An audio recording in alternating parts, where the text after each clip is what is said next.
Rogers, and it is time for our weekly episode of Am I the Bad Apple? This is episode 7. I know that last week I was just so excited I labeled last week's as episode 7 and everyone was like, where's episode 6? Have no fear, it was just a mistake. This is episode 7. 7 weeks of you guys loving this series, and I am here for it. If you've never joined us before, Am I the Bad Apples is a series where people send in stories or submissions where they're not sure if they acted appropriately or if they're in the right or the wrong, and they want a little bit of validation. We read the stories and we give them our opinions.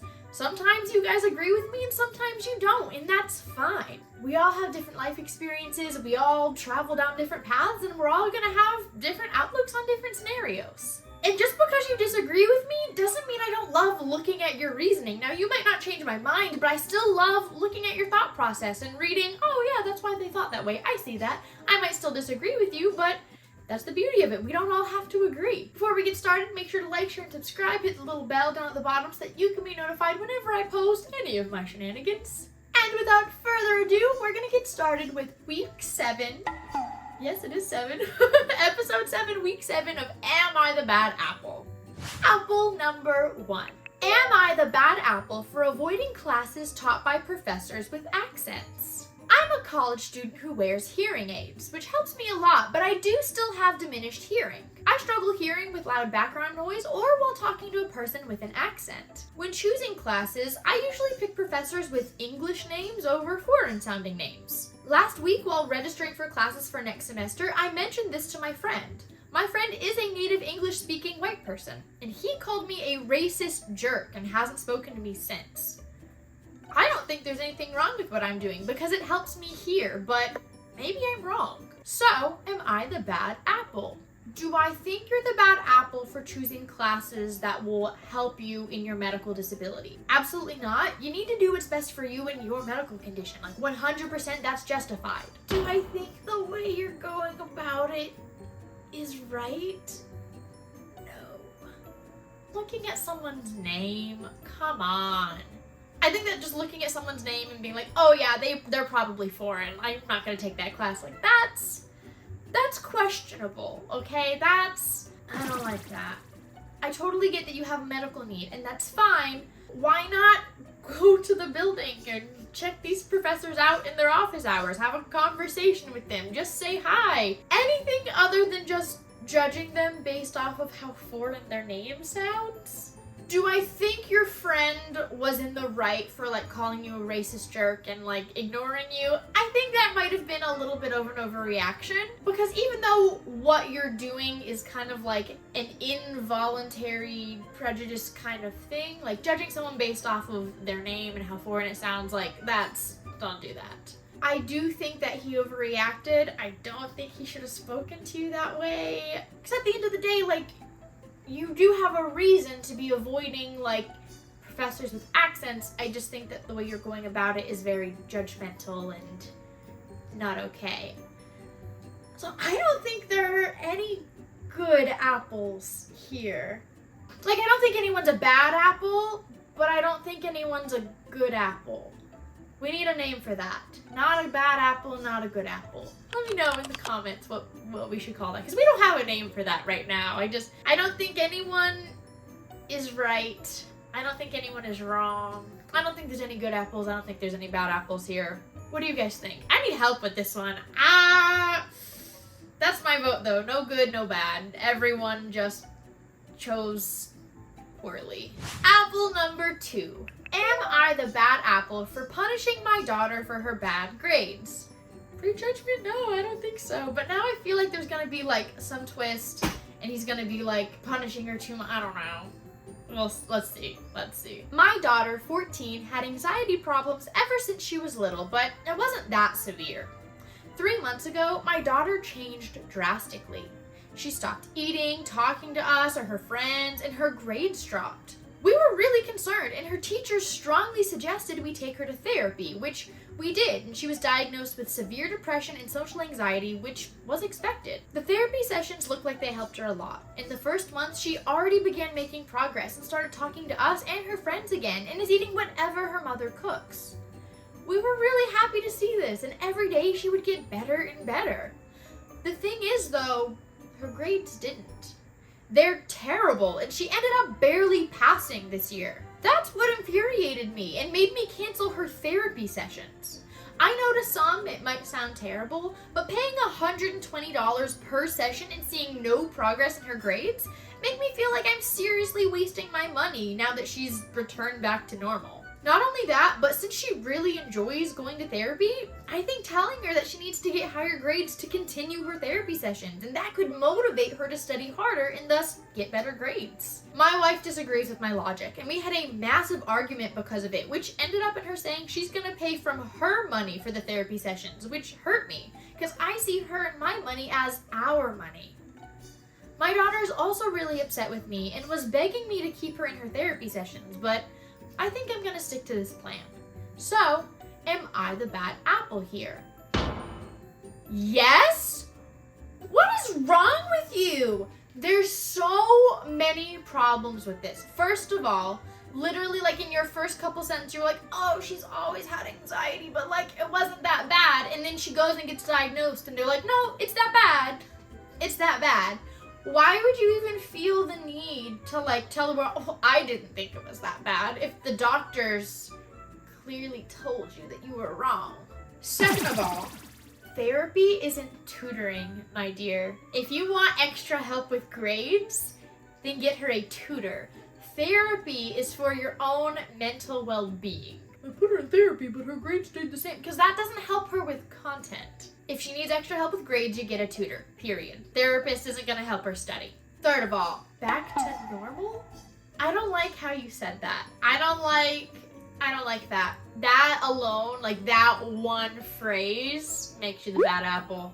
Everything else does too, but like that phrase, 100, you could have told me nothing and just said that therapy made her back to normal. And then lastly, being able to work on your mental health and like not feel awful on the inside isn't like a hobby that you just take away for bad behavior.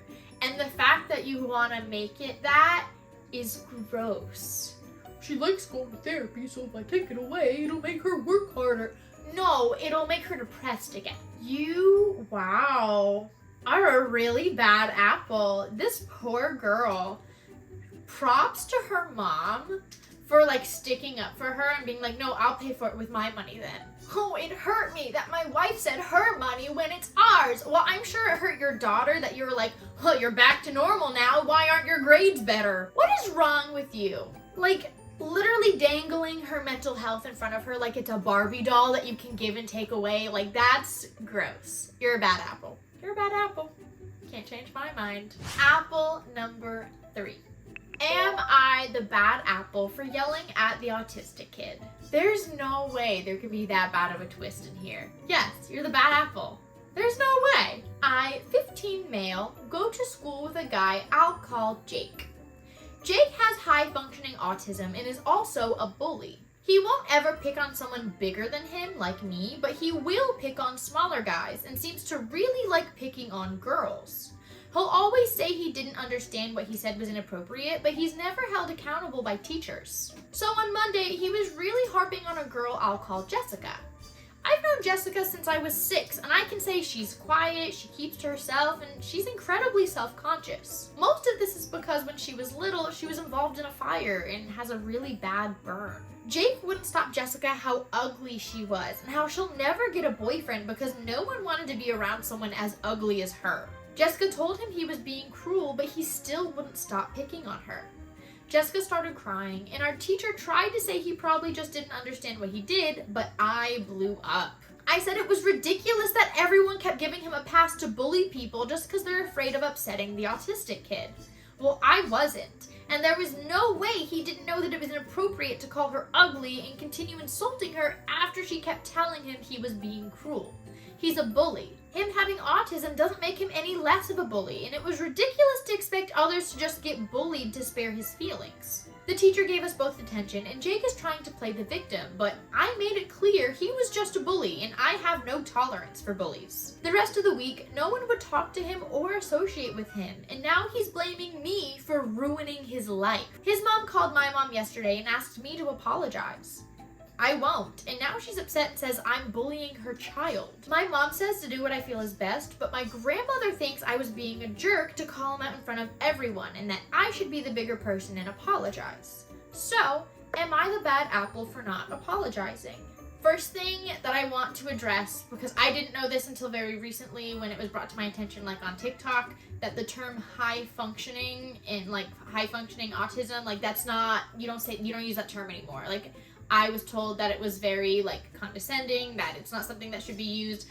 I don't remember right this second what like a better term that was given as an example like before. I don't remember what the better term given to me was. But I would just like to point out that is not a term that should be used, and I only used it because it's like exactly what was in the story. That's not a term that anyone should use. Going off of that, I think there's a very fine line between kids with disabilities such as autism not understanding the impacts that their words may have, and then kids being cruel. Now, I don't know this kid. I don't know anything about him. I have no idea, like, what he does understand, what he doesn't. Like, I have no idea. If he's in the regular classroom setting, as it seems, and they're 15, like they're in high school, I have a hard time believing that if a girl is saying, like, hey, you calling me ugly is cruel, I do have a hard time believing that's not something that he would understand with the information that I'm given. Again, I don't know anything about this kid or his disability, but from the information given, that is the opinion that I hold, that I have a hard time believing that. So like in this scenario, I do think that this kid was being a little bit of a bully, but I also think there could be a very real possibility that, you know, if he's not being told by adults, whether it be teachers or his mom, like, hey, you can't say these things to people, this could also be on the adults, you know? Like if teachers and parents are too timid to say you cannot say these things to people, and, you know, teaching him these are the right and wrong ways to communicate with somebody, you know, like, oh, it's so hard because, again, like, I don't know the kid and I don't know his disability. What he said was not right. I think that bringing that to attention would be the right thing to do. How to go about it, though, that's the hard part. I think it's a very touchy subject of, you know, people don't want to step too far. They don't want to overstep. They don't want to understep. And a lot of times that means that this kind of behavior just kind of gets swept under the rug. And is that exactly what's happening?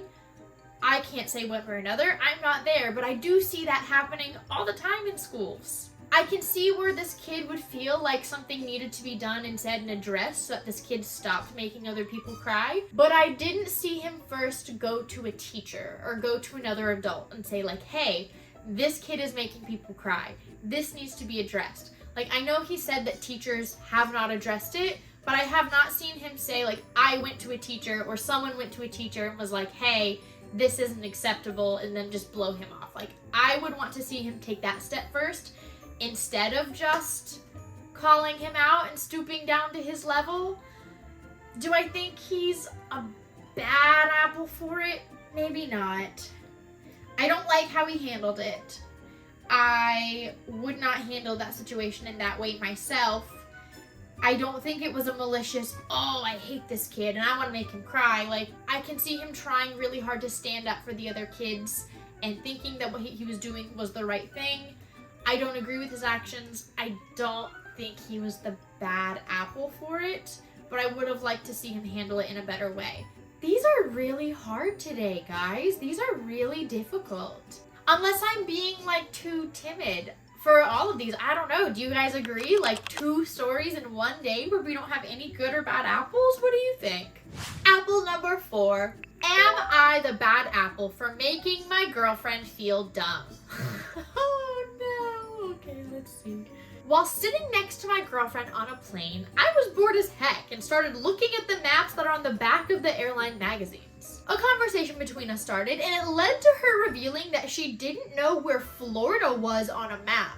Keep in mind, she graduated a private high school and is currently going into her senior year of college. The conversation progressed, and I found out she couldn't pinpoint Australia on a map either. I was visibly astonished at this revelation and essentially said, "Are you kidding me?" She immediately got defensive and called me a jerk for making her feel stupid. I do feel bad for making her feel stupid. However, I feel like my reaction to her not being educated on something so simple was warranted.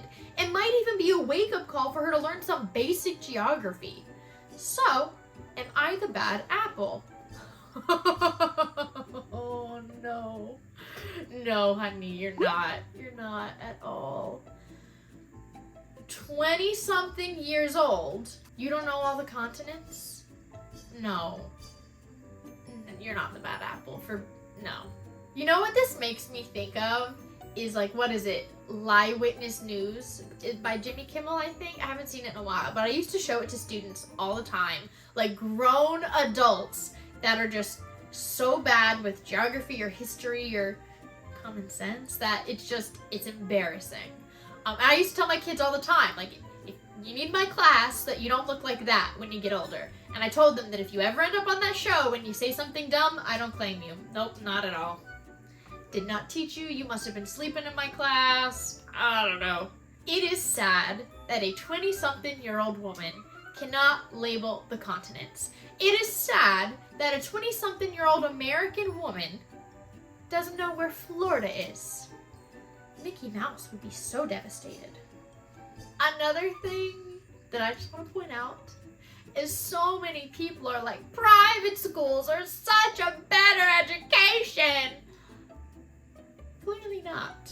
And I'm not hating on private schools or private school teachers or kids. Like, public, private, it's all education, right? Like, the same types of people teach private and public school. There's not a difference in that. But there's so many people that like genuinely believe that if you go to private school, you're just more educated than someone who went to public school. And that's not the case. And this is a clear example of that. But no, not a bad apple. That's my vote. This was an interesting episode. So to recap, my votes are we have 1 bad apple, 1 good apple, and 2 that I don't think are either. And we still need a name for that. You guys need to give me a name for like people who are neither. Do I like exactly what they did? No. I think the way that she went about weeding out professors, like, I don't like how she did that. And I don't think him just like yelling at the kid without trying other avenues beforehand, like, I don't necessarily like that. So they messed up. They're not a good apple, but I wouldn't necessarily label them as a bad apple. Like they genuinely thought that what they were doing was either helpful for them and their needs or someone else's needs. Like, I don't know, maybe I'm being too nice. Do you think I'm being too nice? I don't know. I would love to hear you guys' thoughts in the comments. Make sure to like, share, and subscribe. Hit the bell down at the bottom. It's the 7th episode. You guys should have done this by now. Do you not love me? And keep sending in your submissions. Literally, as soon as I get done with this, I'm going to start planning for episode 8. Bye, my lovelies. Thank you. Mwah!